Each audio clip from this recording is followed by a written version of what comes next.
So this was actually, this next sequence with Aslan coming back to life used to happen before that first wave of the battle. And it was a challenge to figure out how to pace this backwards and forwards between battle and something as sedentary as this scene. But it just became really important to kind of believe that Aslan was not going to come and help them at the point that the kids charged into battle.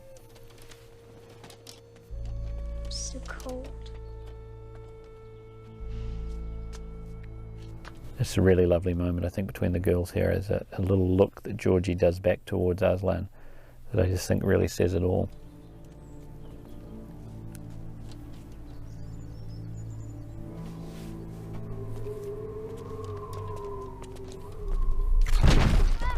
These are also all generated backgrounds because we shot most of this on a green screen stage. We have one wide shot that we actually shot in the outdoors for the reason of being able to get further away, but of course we had to replace the background with the hills of Narnia in the distance.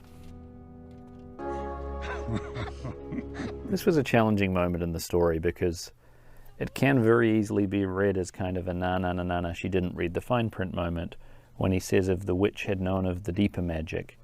And it always worried me that even when I read that as a child, that it was a bit of a cheat, a bit of a catch that Aslan knew that and the White Witch didn't. And then really in looking into it a bit deeper and talking to Doug Gresham a lot about it, I kind of clung upon this idea of sacrifice and that the idea that sacrifice can be interpreted differently, and therefore the White Witch, even if she had heard the deeper magic, would not have interpreted it the same way as Aslan, because there's no way she can understand what sacrifice really is. The idea that, you know, some people consider sacrifice taking a lamb up to a place and cutting its throat, and other people consider it giving of oneself, and that's really what Aslan was doing, was giving of himself. And I think this sort of the sacrifice was the key to making that scene work in what would otherwise be a very expositional moment.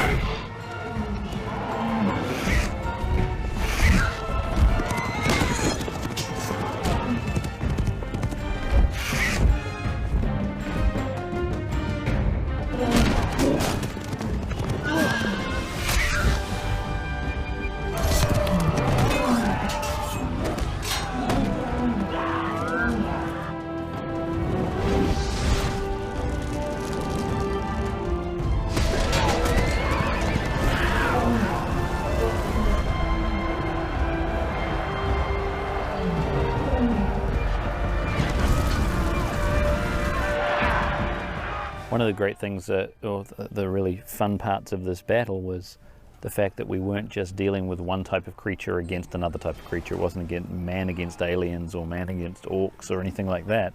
It was really a whole menagerie of mythological creatures against another menagerie of mythological creatures, which meant we could develop certain specific fighting styles and techniques based on those creatures. So we could have the aerial attack, as we saw earlier. We could use a phoenix in that way to lay down fire. You know, centaurs would fight in a certain way. Minotaurs would use their heads as much as they would use their swords. It really made for just a more interesting fighting style and a more interesting battle in what would otherwise be a fairly traditional medieval battle setting. And just to further complicate our geography, we are now shooting in the state of Montana. Yes, we never quite found these locations in New Zealand, or at least the seasons never did us well for these locations. I think everything was turning brown about the time we started to try and shoot these big, beautiful spring exteriors.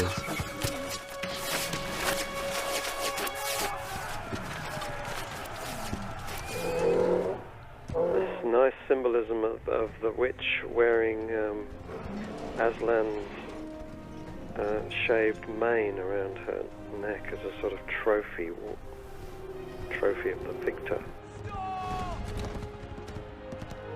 And actually trying in her way, especially with that headdress too, to become the lion. Really take on the persona of the person she believes she had killed, and take on what she thinks is the true mantle of leadership.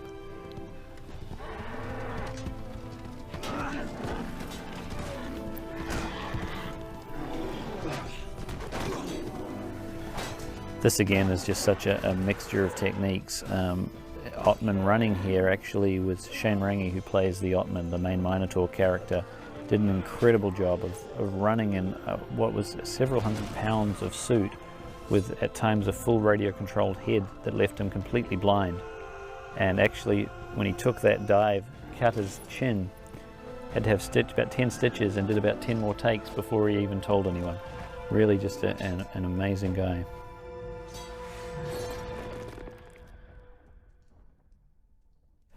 This moment is one of the moments that still I actually find very emotional, and I do think this is because Georgie, when shooting this scene, was really able to project as if this had happened to James himself. It wasn't just a fictional character, it wasn't just Mr. Tumnus from the book, it was her friend.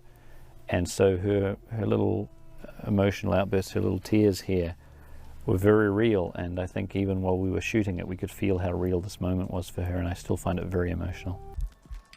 This was a difficult effect to achieve, and you'd think it's relatively simple. It's certainly not the most difficult thing technically, but aesthetically it was just hard to pull off. And I think the clue was letting some of the physical transformation happen while he was still stone. Otherwise it's hard to make it look like anything more than a dissolve. I didn't want him to crack out of the stone or appear like he was encased in stone. I really wanted him to be stone and transform from stone. So I really went along the idea that his heart would begin pumping, and then the blood would slowly turn the stone back to flesh.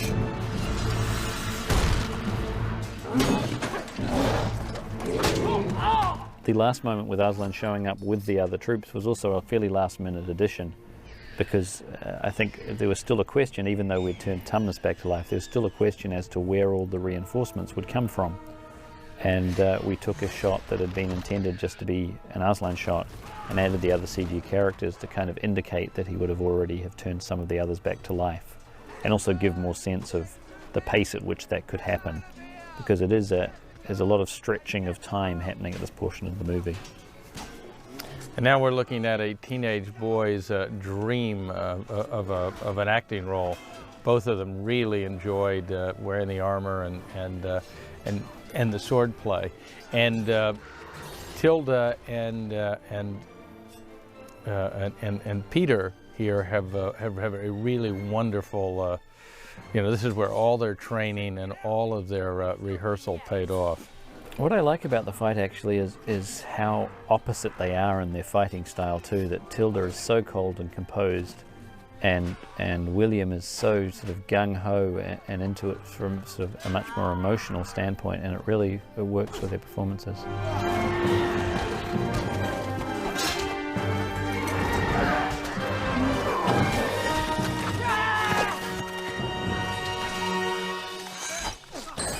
Some nice sound design here, and I attribute a lot of this to our editors, Sim Evan Jones, Jim May, that just some sound choices that they gave me early on of just playing stuff without sound that really focuses the moment. And it's something I really wanted to do with sometimes the sound is just a cacophony, and then other times you so specifically focused on the sound that's most important to you, and really in showing that from Peter's point of view, the important thing was his brother falling.